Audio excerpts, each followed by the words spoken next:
Hi guys, welcome back. I'm super busy. I'm always on the run, always doing something, so I never really have time to make a sit down video. That's why you guys always see voiceovers from me. Plus they're kind of easier for me to do. But for this video, I wanted to do an actual speaking video because after posting my big chop video, it's like about over a week post big chop. So this is what my hair is looking like. And I'll insert what it looked like when I did big chop, and this is a week and some days later. I just want to address some of the misconceptions or the assumptions from the big chop video, and it was overwhelmingly positive, an outpour of love and support, and I thank you guys for that. Those of you who say I look great either way, thank you so much. Those of you who say I look better bald, thank you. I really didn't even think, that's how much I was so ready to cut my hair, because I didn't even think, what is my head gonna look like? Am I gonna have do I have a lumpy head? Because my hair has never been this short in my life. I probably came out of my mother with more hair, but I didn't even consider what my bald head would look like before I cut my hair. So that's how you know I was really ready to just do it. But I'm just gonna go ahead and real quick in this video address some misconceptions, reiterate why I did it. I know I don't owe anybody any explanation, but I thought it was important to clear some things up.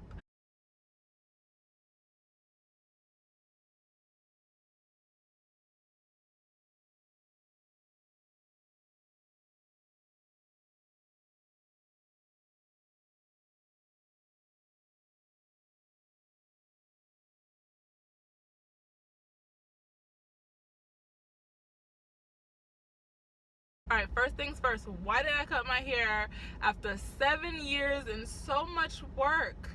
Why would I do something like that? I'm crazy. A lot of you call me crazy for cutting my hair after 7 years of so much work. And I'm gonna be honest, like I said before, I'm gonna reiterate, it was time to cut my hair. It was just time. That had always been the plan, was to cut my hair at some point. This just became the point in which I was ready to cut my hair. My hair has never been a lot of work. Even with locks, I'm a minimalist. If you guys have watched my videos, I barely use anything. I don't retwist often. So my locks weren't like all this work. To me, my locks just kind of flowed, and I didn't want to make them a chore. And it's okay if some people's locks are work. I do understand that, but I'm speaking from my experience. As to, it wasn't a lot of work for me, and it wasn't like, oh my god, I invested all this time and da-da-da. No, it was part of me, and now it must go. My favorite comment was that the white man told me to cut my hair and I should listen to my black son who was protesting in the video. And no, actually, if you watch the video, my black king is cutting my locks for me, and my black son is 6 years old, so he is entitled to his feelings. And soon after he realized this is mommy's new look, he loved it. He loves rubbing my head every day. He tells me I'm beautiful every day. I don't know if he feels like I need it, but every day Zion tells me, mommy, you're so pretty, you're so cute, you're so beautiful. So that's not even an issue. Another comment was that I cut it because I'm going to the army. Once again, if you guys are familiar with me in my videos, you know that I was in the military. I even made a video about having locks in the military. So I was in the army, and I had locks in the army when they were prohibited. So I got by wearing wigs and wearing other different protective styles over my locks so they don't appear as locks. And as I mentioned in that video, the white people weren't the ones that were like, hey, you got locks, you need to do something. It was the black people, because most white people, they don't know much about black hair, so they didn't even know I had locks. It was the black people that were like, oh, you got dreads, you need to get rid of them because it's not in regulation. Which I'm not saying anything bad about them, because that is the rules. You sign up for it. It is what it is. But if I had locks while I was in the military, now I'm not in the military anymore, why would I cut it for the military?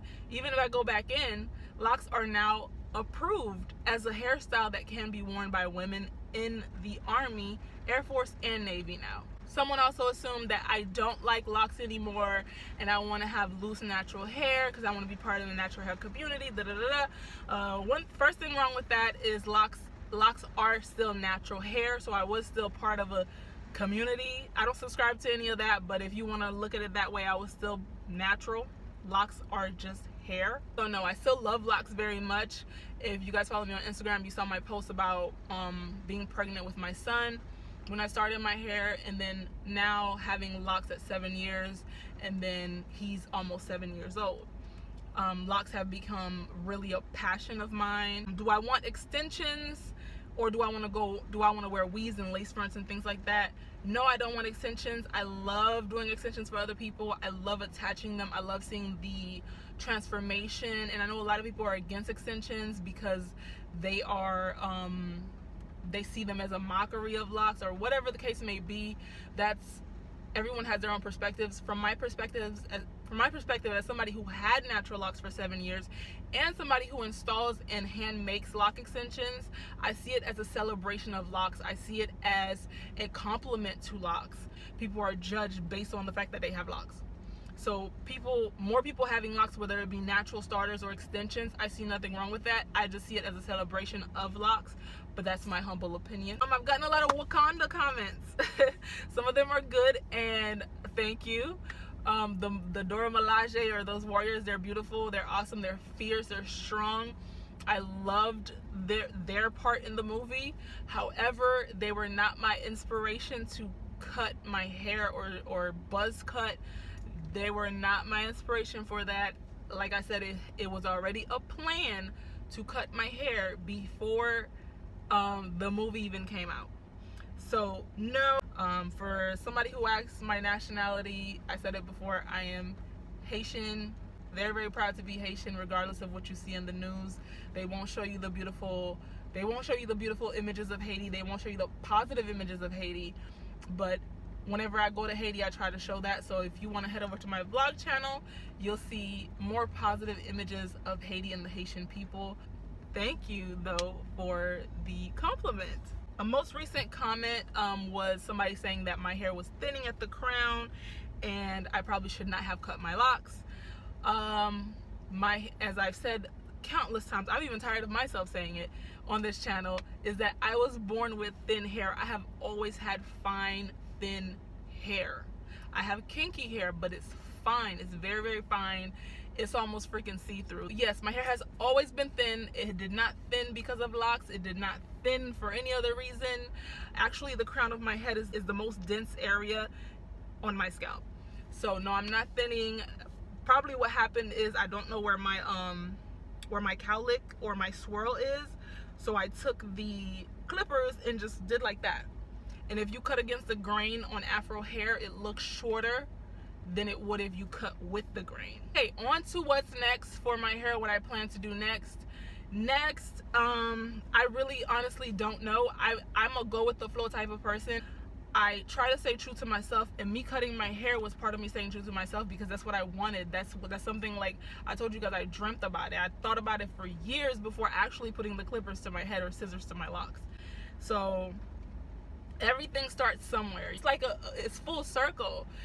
And that is why it's important to be true to yourself, because when you start locks, you're gonna have, oh, your hair looks horrible, oh my god, da, da, da. And when your locks get long, people are gonna love them and not want you to cut them.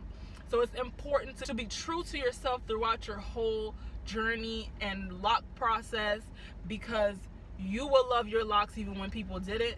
You will still love your locks even when they decide to start loving your locks. Yes, I miss my locks very much, so that brings me to, will I reattach? I don't know. I really do miss them, but the reason I went this low was to keep me true to myself, keep me true to my decision to cut my locks off, because if I would have had a little fro right now, I probably would have reattached my locks already because I missed them.